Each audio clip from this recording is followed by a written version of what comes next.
Bonjour, Patrice Lepalec pour MacJournal 77.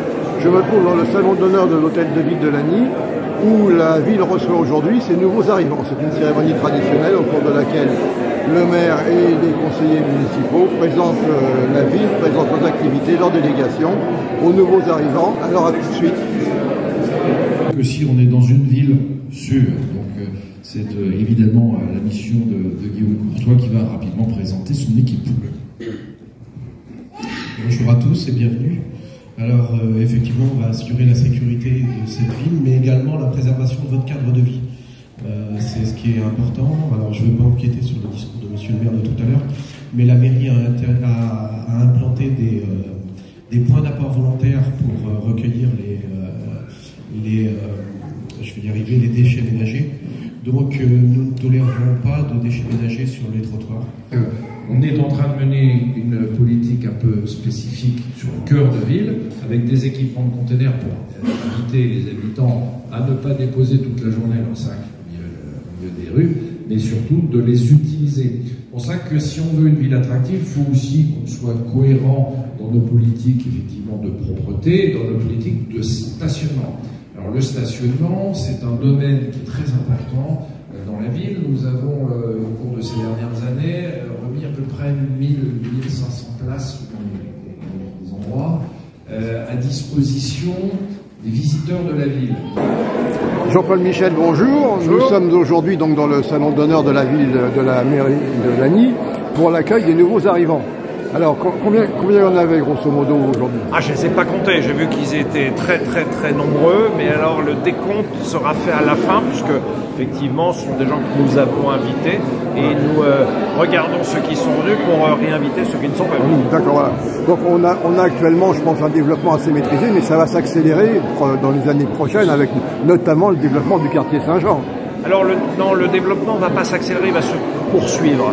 C'est-à-dire qu'il y a un plan qui est établi depuis maintenant une bonne dizaine d'années de développement de ce quartier avec des principes très forts qui sont 50% d'espace naturel public, avec un quartier qui doit être également un quartier avec de l'activité, école d'infirmières, quelques commerces, restauration, etc.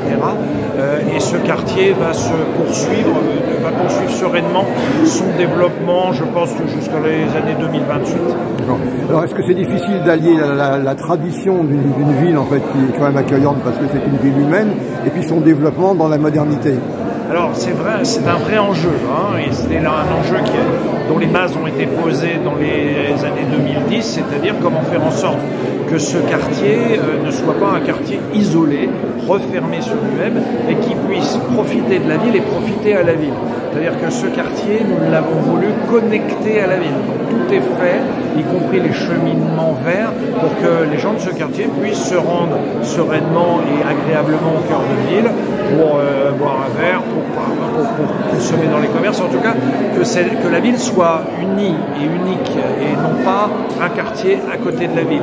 C'était ça qui était fondamental dans nos volontés. Ce quartier est un quartier de la ville. D'accord. Vous avez insisté tout à l'heure sur le fait que le développement s'arrêtera lorsque Lagny atteindra 24 000 habitants à peu près. Oui, alors ça c'est prévu dans le plan local de l'urbanisme, effectivement, maximum 25 000 habitants, mais tout simplement aussi parce que la ville n'a plus de foncier, alors on refait des dents creuses ou des friches industrielles, mais il n'est pas question de monopoliser des espaces aujourd'hui verts pour refaire de la construction. Je prends un exemple très simple, les serres municipales qui sont dans le quartier des Heurtaux ont été sanctuarisées pour qu'il n'y ait pas de construction. On veut absolument préserver les espaces naturels aussi. Très bien. Bon, alors deux événements importants. Cet après-midi, la parade de Noël. Et puis en 2024, Lagny qui va recevoir la flamme olympique et qui est base arrière pour les jeux nautiques. Voilà, donc il y a dans la ville énormément d'animations. La parade de Noël, c'est une animation phare, puisqu'elle est festive, puisqu'il y a beaucoup de familles et d'enfants, et qu'elle réunit énormément de monde. Et puis effectivement, il y a les Jeux Olympiques qui vont permettre à la ville de rayonner. avec le passage de la flamme le 20 juillet, et puis avec la base arrière qui est le club d'aviron, qui va recevoir une ou plusieurs équipes internationales qui vont venir s'entraîner sur la Marne. Très bien. Entre ces deux événements, je pense qu'il y aura de nombreuses occasions aussi de venir à Lagny-sur-Marne. Oui, on ne va pas dormir entre les deux événements. Il y a plein d'événements et d'animations et de culture prévues dans la ville.